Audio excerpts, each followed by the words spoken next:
My addict girlfriend couldn't go more than 15 minutes without a hit of her vape and it was ruining our relationship, so I threw her vape down the toilet and she exploded. But considering she was going to the bathroom and leaving it smoky and smelling like synthetic blueberry every 15 minutes, it was easy to figure out she was still doing it. This led to another argument where I told her she promised she would stop, and she got defensive saying she needed it. Finally gave up giving out to her and nowadays we are exactly where we were before the argument.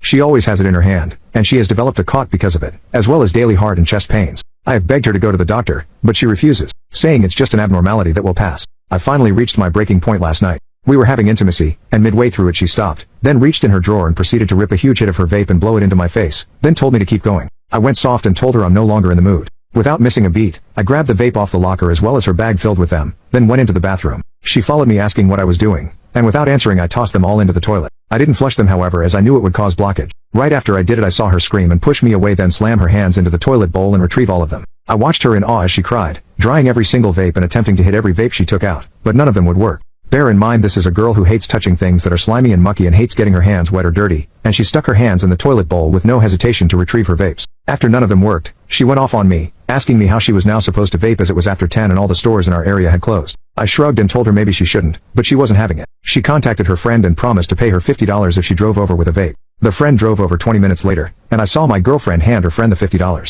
I left the house soon after and said I needed to stay somewhere else for a few days. She has been trying to contact me all day today, but I don't know if I can continue this relationship.